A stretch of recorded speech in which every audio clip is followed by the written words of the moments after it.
Anuj Saha is a professional chemical and environmental engineer who's on the line with us here to talk about his book, Peril Earth. How are you today? Okay, great. Thank you. So, what was it that inspired you to write Peril Earth? Okay, I've been practicing chemical environmental engineer for over 4 decades now, and I see all this. Our earth is getting messed up with all this pollution and all that, and how that is impacting the normal people. So, in Yeah. almost every country in the world. So that's what I put together this storybook. It has Yeah. covered about 17 countries. On various aspects of environmental damage. Climate warming, climate change, and all that. So. And you say that climate change is affecting every country in the world. So how did you decide which 17 countries to focus on? Well, something they have some well-known problem, like some countries are getting really hot, there, and so some of that, and the polar bear in the North Pole, the ices are melting, so those, the water levels are rising, so they have Holland over there, and this is a lot of ocean storm happening, and so a shipwreck in China, so all of that, I mean, as much as I can think, that's what I put it together. So what do you hope readers will take away from the book? Takeaway from the book is how much damaging this climate change could be for their personal life and for their country. So that's what the takeaway is. And how damaging could or will climate change be in our lifetime? Well, it could be catastrophic. I don't want to sound that too much of a signal, but look at that. Just to give you an example from I'm from India, so the eastern part of India. It's not even full summer there yet, just started, and last 2 weeks they have temperature reading in 110 degree Fahrenheit. Wow. This early reading 110 degree Fahrenheit, and we haven't even started the real summer. So that will give you some indication. And that's 43 Celsius for those that way inclined, which is incredible. In the UK last summer, we reached 40 degrees for the first time since records began. It was really hot. I don't think we were ready for it, really. We thought, it'll be fine. It's just summer, but we've never had heat like that in the UK. Yeah, and for that matter, many countries in the world, we don't talk about Africa much, but this civil war going on in Sudan, in Khartoum. Yeah. And in Sudan, those northeast African countries, it's not been raining for 6 years now. Wow.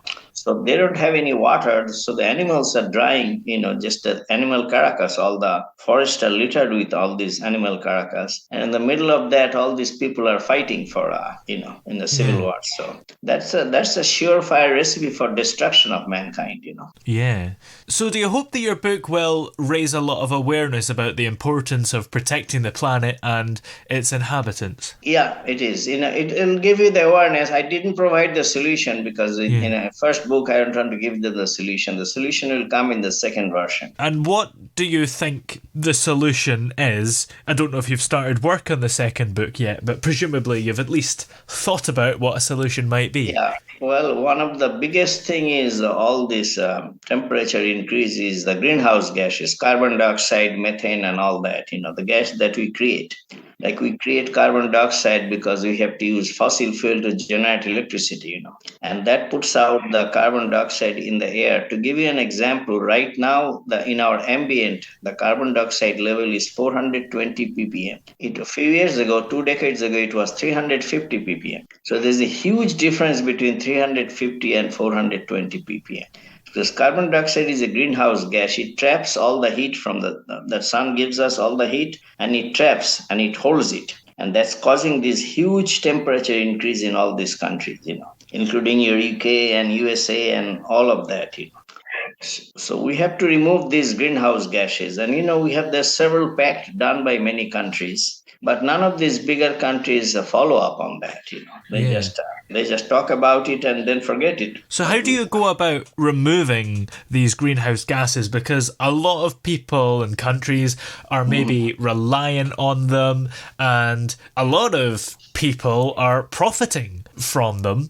So they're going to try and keep them for as long as possible. Yeah, there's the oil and fossil oil industries, oil and gas industries, they are the number one polluter, because they make a tremendous amount of money at the expense of, warming this, basically taking this earth towards destruction. But CO2 can be captured, and you can capture it. There are adsorbents. We are working on in some programs, because that's the technological solution of it. You can capture the CO2 and use it for some other beneficial purpose. You can make some other chemicals or use it for, put it back in the soil, because the, carbon is everywhere. Our soil is full of carbon. Our entire human body is full of carbon. The trees are full of carbon. Yeah. So that's why this carbon that we have dislodged from many places, we need to capture it and put them back in the right place, Yeah. And that's where some of the solution will come. Some countries are doing it. Some countries have started, in USA, they have started working on it. Biden administration has been focusing on a lot of this greenhouse gas removal technology, so, but everybody needs to do that, not just one country or two countries, everybody on the face of that. That's the thing, isn't it? Sometimes it can feel like when you're doing your little bit as an individual, whatever it is, just putting things into the right bin, something as simple as that. When you see big, powerful countries who are blatantly harming the planet in such a massive way, you can feel really powerless, and maybe like the stuff you're doing is just a complete waste of time. Oh yeah, definitely. But if we don't do something about this climate change and warming, we'll have tough time for many people in the earth to be living. World's population will go for auto decline. They will just fall off from the face of the earth. Do you have faith in politicians and policymakers in order to change the bad course that we're on? Sometimes you do, but a lot of the time they get polarized by all these various lobbyists and all that, all the special interest group, And particularly people with a lot of money, like the oil and gas industries. They try to steer the policy in favor of their output, So, but it's a tough challenge, but we need to keep on working at it, So, of course, you're a chemical and environmental engineer with over 4 decades of experience. So, do you think you bring a unique perspective or just general knowledge that can help with this subject that the average person couldn't bring to the table? Yeah, I think we can provide some reasonable solution that can be implemented to at least, to provide a solution to all this climate change, particularly for the greenhouse gases and all that. So, because greenhouse gas is also melting those ice layers, Yeah. So you have those, when you have the ices are melting, the oceans are rising. You saw the rain in Miami just a few days ago. They had rain like that, didn't happen in past 100 years, So and you will see more and more of that in everywhere in the face of the earth. You will see that. So. And how do you see the effects of climate change impacting on people living at the lower end of the economic scale? Oh, they are going to get the short end of the stick, because the stuff we talk about in US is called environmental justice. See, environmental justice, environmental injustice affects the lower rung of the people, the lower income people who live in vulnerable areas, them the most, So, what can be done to correct that? Well, we can, they can be, first of all is, we have to capture these greenhouse gases. That's a huge global problem, Yeah. And that way, and not to build all these developments on the lower land areas, See, a lot of developers, they find cheap land, they go in the lowland areas and build houses. And after a huge rainfall for 7 days, 15 days, those will all get flushed to the ocean, Yeah.